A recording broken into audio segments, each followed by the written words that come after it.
நான் கூட இவனை பேசின பேச்சுக்கு யாராச்சும் இவங்க கிட்ட கேட்காம பெர்மிஷன் வாங்காம அந்த கோடை தாண்டி அந்த ரூல்ஸை பிரேக் பண்ணிட்டா பயங்கரமா வச்சு செய்வானு போடுன்னு சொல்லிட்டு வெறியா பாத்துட்டு இருந்தேன். ஏன்னா நேத்து ஃபுல்லாவே அந்த சண்டை தான் வெறியா போயிட்டு இருந்துச்சு.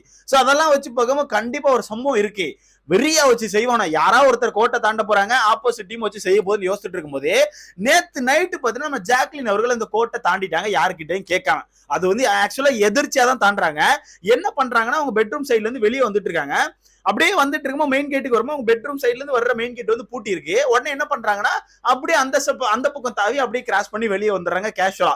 வெளியே பாத்தீங்கன்னா எல்லாரும் உட்காந்து பயங்கரமா பேசிட்டு இருக்காங்க. நம்ம ஜெஃப்ரி அவர்கள் கவனிச்சிடுறாங்க. ஜெஃப்ரி வந்து டக்குன்னு நம்ம ஜாக்லின் அந்த கோடை தாண்டி வர்றதை பார்த்துட்டு மாட்டிக்கிட்டான்னு சொல்றாங்க. சொன்ன உடனே நான் கூட நினைச்சேன் ரைட்டு வச்சு செய்ய போறாங்க, நைட்டு தரமான ஒரு கண்டென்ட் இருக்க போது போல வெறியா வச்சு செய்ய போறாங்கன்னு நினைச்சா செஞ்சாங்க தரமா வச்சு செஞ்சாங்க. பயங்கரமான பனிஷ்மெண்ட்னா இதுதாங்க பனிஷ்மெண்ட். அந்த மாதிரி ஒரு பனிஷ்மெண்ட் என்ன பண்ணாங்கன்னா, வெளியே வந்து ஆக்சுவலா யாரெல்லாம் உட்கார்ந்து தர்ஷா குப்தா, அருண், அப்புறம் நம்ம சத்யா, அப்புறம் நம்ம ஜெஃப்ரி, நம்ம விஷால், அப்புறம் ரஞ்சித், இவ்வளவு பேர் வெளியே உட்கார்ந்து இருந்தாங்க. சோ இவங்க எல்லாரும் சேர்ந்து கண்டிப்பா ஒரு சம்பவம் பண்ண போறாங்கன்னு சொல்லிட்டு பாத்துட்டே இருக்கும்போது சத்யா அவர்கள் அங்க இருந்து நடந்து வந்து ரூலை பிரேக் பண்ணிட்டேன், இப்ப நான் சொல்றது நீ செஞ்சே ஆகணும் அப்படி சொன்னாரு. கண்டென்ட் வருது எட்டி பார்த்தா என்ன சொல்றாங்க தெரியுமா நண்பர்களே? என்ன சொல்லி இருப்பாங்கன்னு நினைக்கிறீங்க? நீங்க கூட பெருசா நினைப்பீங்க, ரைட் அதை பண்ண சொல்லிருப்பாங்க. எதுவுமே இல்ல, அழகா ஒரு சேரை போட்டு சென்டரா வீட்டுக்கு நடுவில் உட்கார வச்சுட்டு ஒரு 10 வகையில சிரிச்சு கட்டுன்னு சொல்றாங்க. பனிஷ்மெண்ட் எப்படி இருக்கு, வேற லெவல்ல இருக்குல்ல. இதுக்குதான் நேத்து மூச்சு முட்டை அவ்வளவுக்குள்ள சண்டை போட்டீங்களா? ஒரு உப்பு பாக்கெட்டை வாங்கிட்டு ரூல்ஸ் பிரேக் பண்ணி பாருங்க. பனிஷ்மெண்ட் அந்த மாதிரி இருக்குமாக்கும். சேரை போட்டு உட்கார வச்சு ஒரு 10 வகையில சிரிச்சு காட்டுங்க. அப்ப ஜாக்லின் உட்காந்து ஓஹோ அப்படின்ற மாதிரி சிரிச்சு காமிச்சு முடிச்சிட்டாங்க, ஈஸியா முடிச்சிட்டாங்க. சோ இதுதான் பனிஷ்மெண்ட் தான். இதுக்குதான் அவ்வளவு பில்டப் கொடுத்திருக்காங்க. எனக்கு தெரிஞ்சு மேபி இந்த இடத்துல தீபக்கோ இல்ல ஃபேட்மேன் யாரா இருந்தா கொஞ்சம் டிஃபரெண்டா கொடுத்திருப்பாங்கன்னு நினைக்கிறேன். பட் நம்ம ஜெஃப்ரி, சத்யா எல்லாம் இருந்தனால ரொம்ப ஈஸியா முடிச்சிட்டாங்க. ரூல் பிரேக்கே சப்பையா முடிச்சிட்டாங்க. இவனை இப்படியே போயிட்டு இருந்தா ஒண்ணு செஞ்சு இந்த ரூல் பிரேக்கே ரொம்ப ஈஸியா கொண்டு போயிருவானு எனக்கு தெரிஞ்சு வேற ஏதாவது சம்பவம் நடக்கணும். சரி, அதுக்கப்புறம் என்ன ஆச்சுன்னு வெளியே உட்காந்து தர்ஷா குப்தாவும் நம்ம ஜாக்லின் அவர்களும் பேசிட்டு இருக்காங்க. என்ன பேசுறாங்கன்னா, பசங்க எல்லாம் ரொம்ப ஒற்றுமையா இருக்காங்க. அது மட்டும் இல்லாம நைட்டு எல்லாரும் சேர்ந்து உட்காந்து என்னென்ன பண்ணலாம், அடுத்தடுத்த என்ன பண்ணலாம், நம்ம என்ன மிஸ்டேக் பண்ணிருக்கோம் அப்படிங்கறத பேசுறாங்க, டிஸ்கஸ் பண்றாங்க. பட் நம்ம பொண்ணுங்க சைடுல அந்த மாதிரி எதுவுமே இல்லைன்னு சொல்லிட்டு ஃபீல் பண்ணி பேசுறாங்க. அதுதானே உண்மை.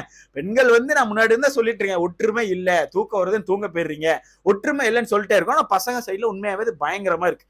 இப்ப கூட பாத்தீங்கன்னா நைட் லைவ்ல 2 மணிக்கு உட்கார்ந்து பயங்கரமா பிளான் போட்டுட்டு தான் இருக்காங்க. அதை பண்ணும் இதை பண்ணும். எனக்கு தெரிஞ்சு அந்த பிளானை போட்டு என்ன பண்ண, நாளைக்கே யாராவது ரூல் பிரேக் பண்ண அந்த சேர் எடுத்து அங்க போடு, சேர்ல மல்லாக்கப்படுந்து காட்டு அப்படின்ற மாதிரி ஏதாவது சொல்லணும்னு நினைக்கிறேன். அந்த மாதிரி தான் மொக்கையா கொடுக்க போறோம் பனிஷ்மெண்ட்.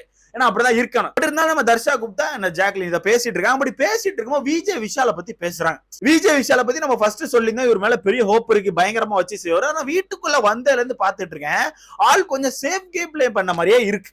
ஏன்னா என்ன பண்றாருன்னா, எல்லாரும் பேசிட்டு இருக்கும் சைலண்டா உட்காந்துக்கிறாரு, அந்த ஸ்கிரீன் எடுத்துக்கிறாரு. பட் அங்க எதுவும் பேச மாட்டேங்காரு. எல்லாரும் ஏதாவது ஒரு பாயிண்ட் வந்து அது ஒத்துக்கு போறாரு. ஆனா அவர் தனிப்பட்ட முறையில பெருசா ஒரு பாயிண்ட் எடுத்து வைக்க மாட்டேங்காரு. அந்த மாதிரி கொஞ்சம் இதாக போயிட்டு இருக்காரு. அது மட்டும் இல்லாம ஜாக்லினுக்கும் விஜய் விஷாலுக்கும் வெளியே ஒரு ஃப்ரெண்ட்ஷிப் சின்னதா இருக்குன்னு சொல்றாங்க.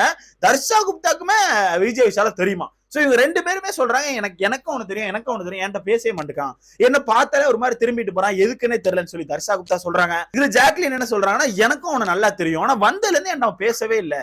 அந்த பெட்ரூம் இஷ்யூல கூட நான் ஒத்துக்காம வெளியே வந்து படுத்திருக்கேன். அப்ப கூட அவன் என்கிட்ட வந்து என்னாச்சு எதுன்னு கேட்கவே இல்லை, எதுவுமே பேச மாட்டேக்கான். நானா போய் பேசினா வேணா லைட்டா சிரிச்சு பேசுறான், மத்தபடி பேசவே மாட்டேக்கான். ஏதோ பக்காவா சேஃப் கேம் பிளே பண்றான் அப்படி சொல்லி சொல்றாங்க.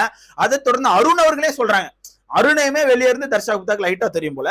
அப்ப அருணே சொல்றாங்க, அருணையுமே எனக்கு தெரியும், அருணுமே நான் என்ன கேட்டாலுமே எனக்கு டைம் கொடுங்க, இப்பதான் நாங்களும் உள்ள வந்திருக்கோம், கொஞ்சம் டைம் எடுக்கும்னு சொல்லி சொல்றாங்க.